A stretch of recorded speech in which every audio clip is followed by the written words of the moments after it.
So when I was given the task of doing the US civic test, I realized that it was not so engaging going through just reading the book. So I thought, let's make it more pictorial. So I made it more pictorial here to understand this faster. So I recommend going through this pictorial version first and then go back and do some reading to prepare for yourself. So let's start. What really happened back in 1700s? The European settlers arrived in US. They arrived and settled into like 13 different colonies. These 13 different colonies are today represented in our flag as 13 stripes. These colonies these settlers came in here for freedom and economic opportunities. Before they arrived, there were Native Americans, which are the various tribes that we see today, like Cherokee, Apache. The norm in 1700s was to have worker bees or slaves from Africa. There was one problem there. Great Britain was running high taxes without any representation. They was not offering any self-government, and this is what George Washington took objection to, and he fought the British. He took a fight against Great Britain and tried to create a new nation, US, which is why he's called the father of our nation. In order for us to remember easily, what I've done is I've organized the happenings of the events in a chronological order, so that will be easier for us to remember and associate of how things happen, and we can see a story around this. So let's look into it. On July 4th, 1776, we announced our independence from Great Britain. We declared, in the Declaration of Independence, Thomas Jefferson wrote the key rights: life, liberty, and pursuit of happiness. Following that, after 11 years, is where Benjamin Franklin, one of the oldest members to attend the Constitutional Convention, attended the Constitutional Convention, where we wrote our Constitution. The first three words of the Constitution, "we the people," clearly tells that we are self-governing, we are self-government people, or we are the government in some fashion. Now, what Constitution does is sets up the government. It's the core of our government. The Federalist paper wrote a passage on our Constitution, and one of the writers was Alexander Hamilton. The way the Constitution was defined was we allow change to Constitution. We realize that certain things need to change over time, and these change to Constitutions are called amendments. We have till date allowed 27 different amendments to our Constitution. The first 10 changes that we have allowed, or amendments we allowed, are called Bill of Rights, wherein we brought in the right to speech, right to religion, etc. Towards the later part of 1700s is where we coined our first president, George Washington. Like every newly formed country, we were having our own sort of problems. After getting freedom from Great Britain, we had to buy the Louisiana territory from France. We had to go through a share of wars, including the Civil War, which was the war between the North and the South. The key issues around that war was slavery, economic reasons, and state rights. Abraham Lincoln played a key role in helping us take care of slavery. He helped free the slaves through Emancipation Proclamation. Emancipation Proclamation essentially is to free the slaves. As we go into the 19th century, we see we had to go through World War I, which was led by Woodrow Wilson. The women's rights issues were led by Susan B. Anthony. She fought for women rights and brought changes in the Constitution. World War II was led by Franklin Roosevelt, we fought against Japan, Germany, and Italy.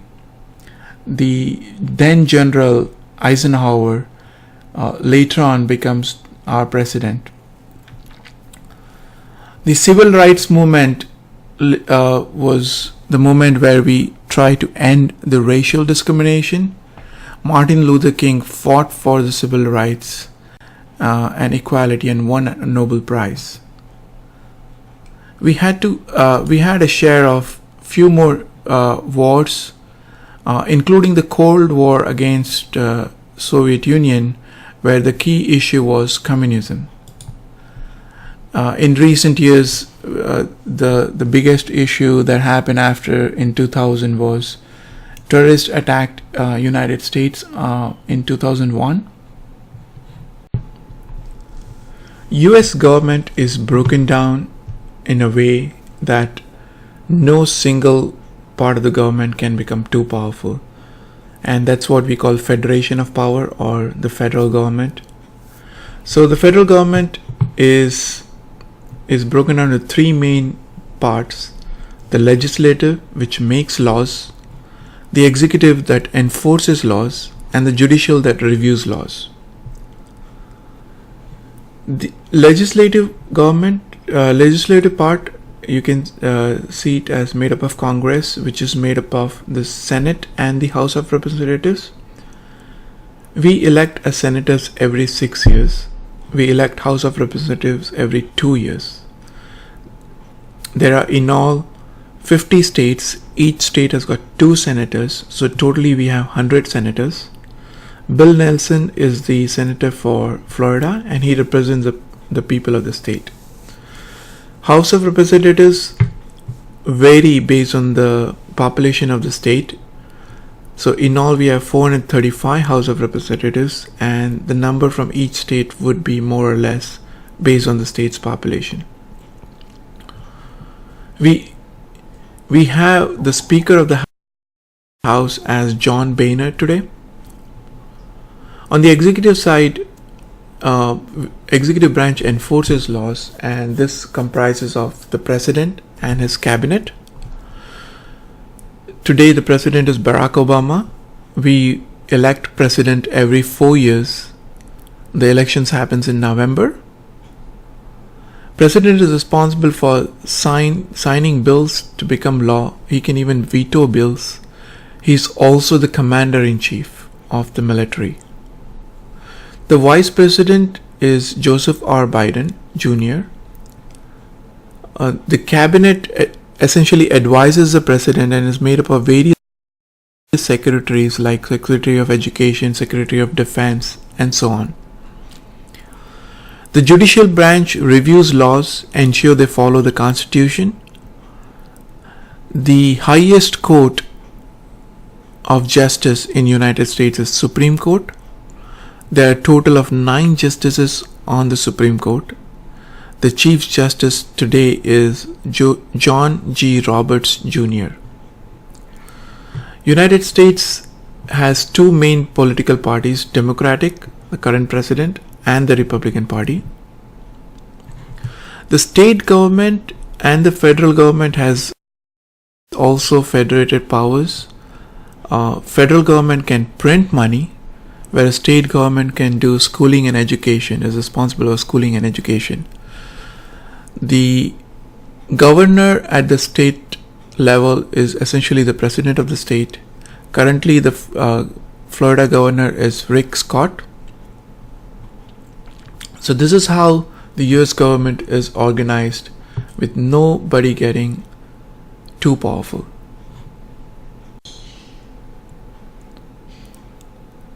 United States is a land of immigrant. However, it gives freedom at every level. If you see, they give religious freedom, they give economic freedom. You can practice any or no religion. The economy is capitalist, so it's a market driven. Market decides everything. There's a rule of law. Basically, no one is above the law. So you get fair treatment all throughout. Not even government can take away the rights.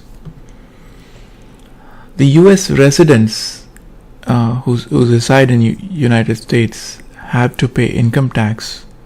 The date is every year April 15th. The rights every resident gets is freedom of speech, freedom of worship, freedom of assembly, and many more. When you convert into a citizen, you essentially give up loyalty to other countries, and you further get right to vote and run for federal office. The democracy ensures that every citizen gets the right to vote and run for office. The constitutional amendment that happened was to ensure that citizens 18 and older can vote. The key responsibilities as citizens are vote in a federal election and serve on a jury. You also have to register into selective service. You must register between the age of 18 and 26 into selective service. Let's look at some of the geography of United States. United States is one of the largest countries. It borders Canada with the state New York. It borders Mexico with the state Texas. The capital of United States is Washington, D.C. The Statue of Liberty is located in New York Harbor. The two largest rivers in United States are Missouri and Mississippi. On the west coast of United States is Pacific Ocean. On the east coast is Atlantic Ocean. One of the US territories is Puerto Rico. When you say Pledge of Allegiance, you say it for the flag or the US. The flag essentially is also called the Stars Spangled Banner. It shows the 13 stripes for the 13 original colonies. It also shows 50 stars for the today's 50 state. The key holidays that US observes are Independence Day, Thanksgiving, and Christmas. So with that, I just want to say what I've done here is collated all the matter that was there in the book. All the questions are covered here. However, this should be like a starting point for you to understand where things fall in place, and then you should be able to prepare and see the book or the questions much better. So with that, I want to thank you and good luck.